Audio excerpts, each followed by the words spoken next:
When was the last time a piece of art made you feel real, childlike joy? I'm not talking about catharsis or satisfaction or appreciation at how skillfully crafted a work was.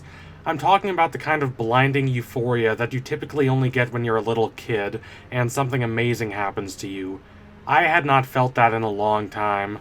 But I felt it when I watched the silly, absurd, and absolutely wonderful NeverEnding Story scene in the final episode of the third season of Stranger Things. I know a lot of people feel that way whenever they watch this show, but I'm not the show's target demographic. I'm not an 80s obsessed nostalgia geek, and I'm too young to have actually lived through the 80s. I don't hate Stranger Things, but I'm not anything close to the show's #1 fan. So why did this scene win me over? Is it based on the legitimately good singing voices of the actors who play Dustin and Suzie? Is it based on pure goofy charm? Well, yes to both of those options, but it's more than that. If I had to pin down in brief why this scene means as much to me as it does, and why I keep watching it over and over again on YouTube, it comes down to how the show proves itself to be unafraid of coming off as cheesy or uncool. I'm not saying that before this point, Stranger Things had been particularly concerned with being cool. It's not trying to be a 60s French art house new wave film, but it had adopted the tone of its influences, those being the big blockbusters of the 1980s. Now, those movies were not themselves particularly concerned with being cool, but they at least took themselves somewhat seriously. They didn't think of themselves as being absurd. This scene is different. It knows it's absurd, and it doesn't care. It embraces that absurdity. It understands that absurdity is not necessarily a bad thing. The harder the show leans into its absurdity, the better it becomes. This doesn't mean it's not capable of sincerity and grounded writing. The scene in the bathroom with Robin and Steve is one of the highlights of the season. But the whole idea of these monster battles, and evil Russians, and a dark dimension called the Upside Down is absurd, and this scene shows Stranger Things understanding that. Interestingly, its response to this is not to turn away from its influences, like works did in the irony-heavy 90s, or mock them like Marvel movies tend to do today, but instead to lean into those influences. This scene is like the show responding to all the critics calling it corny and silly by saying, yes, we're corny, yes, we're silly, we're proud of that. You can find something beautiful and heartfelt by leaning into corniness and silliness. I would like to call attention to how the characters sing the song, not because they're great singers, though they are, but because they just throw themselves into it. After I listened to them perform this for the first time, I listened to the original version of the NeverEnding Story theme, which I had not heard since I was a little kid, and I discovered that it is a relatively restrained song. It has that same windswept feel that a lot of 80s ballads did. But Dustin and Suzie sing it with such earnest gusto. They throw themselves into it absolutely. They aren't approaching the song as professional singers trying to wow the judges on American Idol or America's Got Talent. They're approaching the song as steadfast fans of it who are determined to give everything they have to their performance.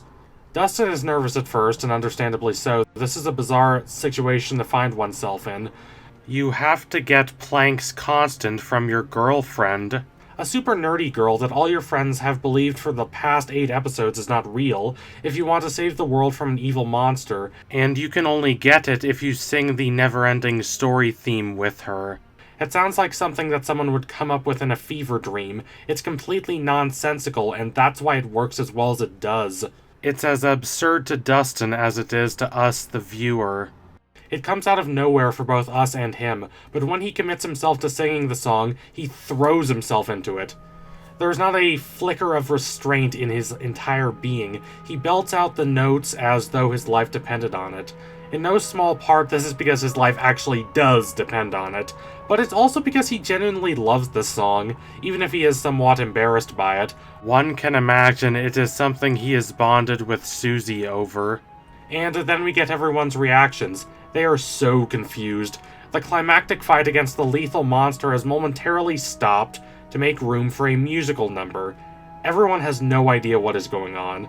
If Stranger Things took itself as seriously as its influences did, It would have cut the song short and gotten back to the drama, but it is not that kind of show. The tune goes on for a significant amount of time, long enough for us to get the reactions of pretty much every important character in the show. The camera lingers on their bamboozled reactions. This is what I mean when I say the show acknowledges how silly it is. It does not shy away from how dissonant this is. It doesn't shy away from how little sense it makes to stop a monster fight for a musical number, but it doesn't care. At times, Stranger Things' inability to envision a world in which the 1980s was not the coolest time in the world, and 80s movies were not perfect in every way, is a weakness, but here it is a strength. I love how the show has enough self-awareness to know how everyone will be scratching their heads at this, but it has enough conviction in its beliefs and perspectives to forge ahead anyway. It takes a certain kind of radical courage to know that everyone will think of you as a total dork and still do what you love and what you're passionate about, and that is exactly what this sequence is. If Stranger Things had been ashamed of this scene, it wouldn't have worked. If it had presented this scene with some degree of self-seriousness, it wouldn't have worked. The tone had to be just right for the sequence to be as effective as it is. It's the kind of sequence that makes you laugh the first time you see it. At first, you think you're laughing at it, mocking it for being so ridiculous, but eventually, you realize you're laughing because it caught you off guard. You weren't expecting to get such a rush of pure, fundamental joy, but here you are, and here it is. You haven't felt anything like it in a while, and you don't know how to react. When I first saw this scene, I thought I appreciated it ironically, but I realized later that if that had been the case, I would not have listened to it over and over again. You don't listen to a 1-hour loop of a song, then download it because you appreciate it ironically. I love this scene because it made me feel alive. It made me feel like a human being. It made me feel like absolutely anything was possible. And isn't that what Stranger Things is about? Because of that, I think I'd be wrong if I didn't call this the best scene in Stranger Things.